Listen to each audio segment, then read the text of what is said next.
You can earn six figures in America and still have nothing to show for it. Not because you are lazy, not because you are careless, but because nobody ever taught you the difference between making money and building wealth. Those are two completely different games, and most Americans are playing the wrong one their entire lives. If that hits close to home, subscribe and like the video, because this channel exists to give you the clarity nobody else will. Picture this: you are earning more money than your parents ever did at your age. You have a salary above the national median. You have health insurance through your job. You have a 401k that your company helped you set up on your first week. From the outside, your financial life looks like it is working, and for a long time you let yourself believe that it is. But then there is the rent. In most American cities right now, a one-bedroom apartment is running anywhere from $1,500 to $3,000 a month. That is not a luxury. That is just a place to sleep. And for most people, earning between $50,000 and $90,000 a year, that single number is quietly taking between 30 and 50% of what actually lands in their bank account after taxes. Then there is the student loan, sitting there every month, not going away, just existing in the background of every financial decision you make. The average American graduates with around $37,000 in federal student loan debt.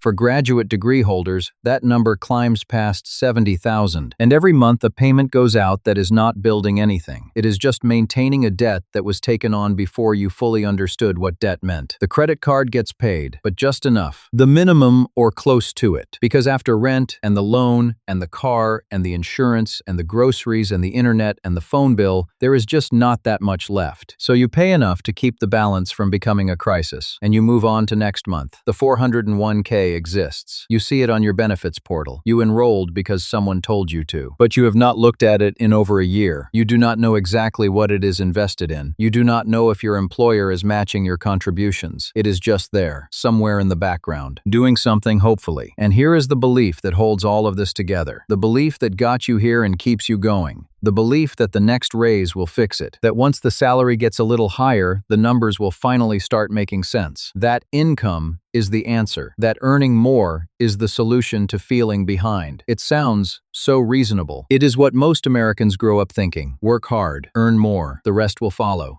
But here is the question that should stop you cold. If income were the answer, why do doctors in America carry hundreds of thousands in debt into their 40s? Why do tech workers in San Francisco, earning $200,000 a year, report living paycheck to paycheck? Why do studies consistently show that a majority of Americans across nearly every income level feel financially stressed? The income went up. The feeling never changed.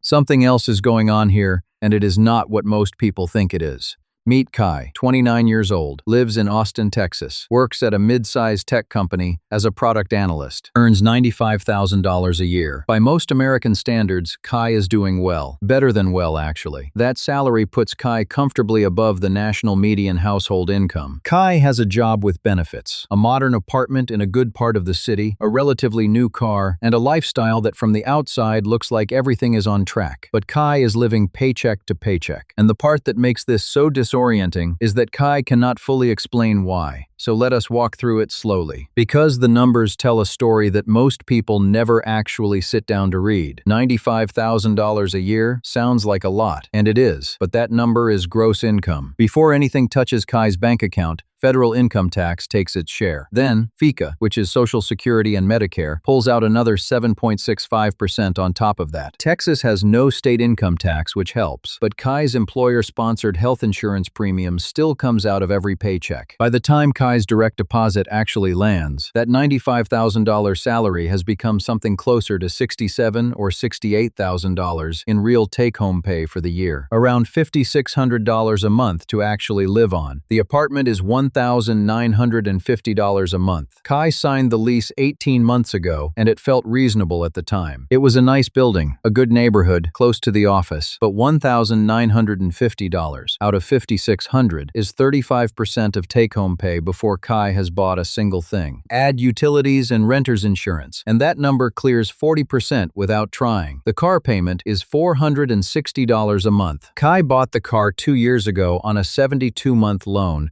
because the monthly number felt manageable.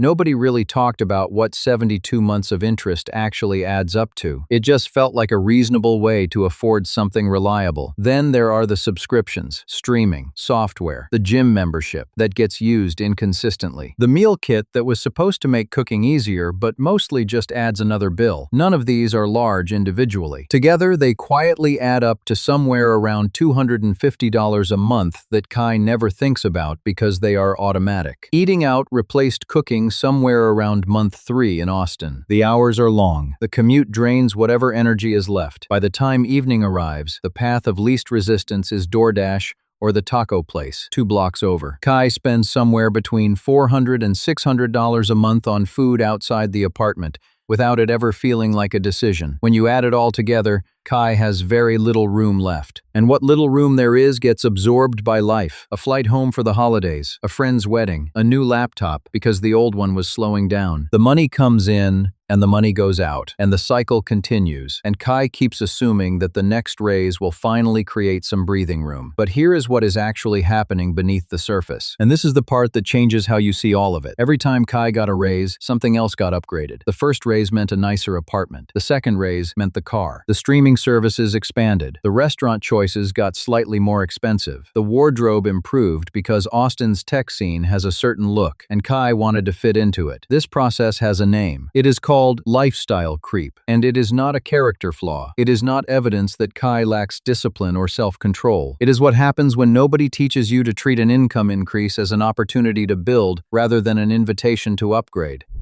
Lifestyle creep is baked into how American consumer culture works. Every marketing message Kai has absorbed since childhood has pointed in the same direction. You earn more, you deserve more, you spend more. Status in America is communicated through what you have and how you live. The apartment you are in, the car you drive, the places you eat, the clothes you wear at work. In a city like Austin, where tech culture is visible and social, there is a quiet but constant pressure to look like you are doing well. And Kai is doing exactly what the environment was designed to produce. But here is the insight that sits underneath all of this, the one that actually reframes everything. Kai is trading time for money at a very high rate. $95,000 a year is real value being exchanged for real hours of real life. But then Kai is immediately converting almost all of that money into a lifestyle rather than into assets. The money does not stay. It flows in and it flows right back out into rent, into car payments, into food, into experiences, into things. And when money flows out that completely, it cannot grow. It cannot compound. It cannot work while Kai sleeps. That is the difference between income and wealth. Income is what you earn. Wealth is what you keep. And what that kept, money builds over time. Kai has been optimizing for income and spending every dollar of it on a life that looks financially healthy from the outside,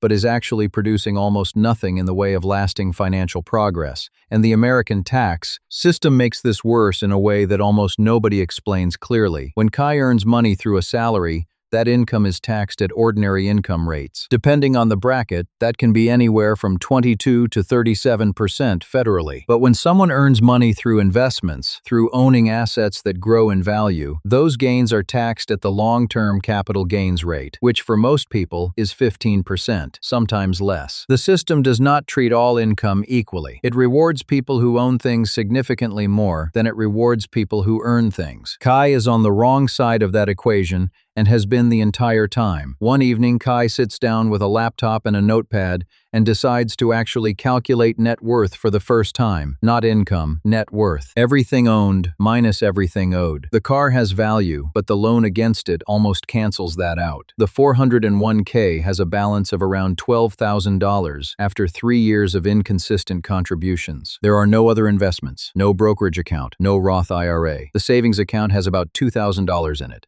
Against that, the student loan balance is still sitting at $22,000. The car loan is at $18,000. The credit card carries a rolling balance of around $3,000. Kai stares at the number. Net worth somewhere around negative $29,000. After 3 years of earning a salary that most Americans would consider good, that is the moment. Not dramatic, no crisis, just a quiet and uncomfortable clarity. The math was never working the way Kai assumed it was, and the raise was never going to fix it. So, what actually changed? changes after a moment like that, not the income. The lens. Most Americans manage their money by looking at one thing: the monthly cash flow. Does enough come in to cover what goes out? Is there anything left at the end? That is the question the whole financial life gets organized around. And it is the wrong question. Not because cash flow does not matter. It does. But because cash flow tells you nothing about trajectory. It tells you whether you survived this month. It does not tell you where you are actually heading.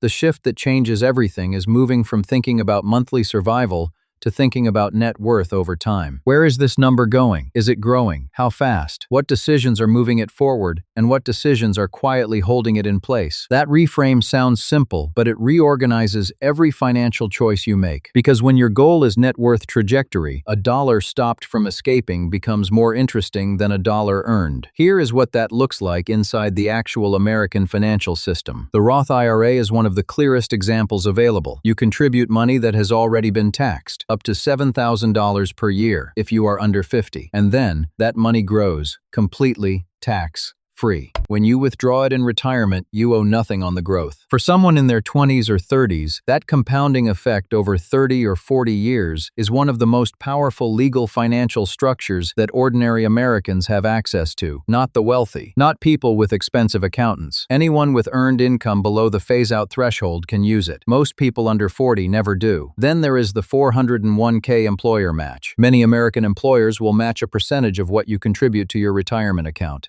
Commonly, somewhere between 3 and 6% of your salary. If you do not contribute enough to capture that match, you are leaving that money on the table. It does not roll over. It does not wait for you. It simply does not exist in your financial life. The employer match is the closest thing to free money that exists inside the everyday American financial system, and a significant portion of workers either do not know about it or do not prioritize it. Neither of these things requires you to stop living. That is not the point. The point is to stop letting every dollar you earn completely escape the moment it arrives. One account opened, one contribution redirected, one match captured. That is not deprivation. That is the beginning of the gap closing. The gap between someone who earns well and someone who actually builds something over time. Because here is what sits at the bottom of all of this. America taught an entire generation to measure financial success by what they earn. The salary number, the title, the tax bracket. Those became the signals of progress. Nobody built a culture around what you keep or what your money is doing while you are not working. Consumption was celebrated. Investing was complicated and intimidating, and for other people. And that confusion was not an accident. A system that needs people to spend in order to function has very little incentive to produce a generation of patient, deliberate investors. Consumers keep the economy moving. Investors quietly build independence from it. The person watching this, who now understands the difference between income and wealth, is already operating with a different mental model than they had before they pressed play. That is not a small thing. Most people spend their entire working lives never making that distinction clearly. They earn, they spend, they hope the next raise finally tips the balance. It never does. Because the game was never about how much you make. It was always about how much you keep and what you do with it from there.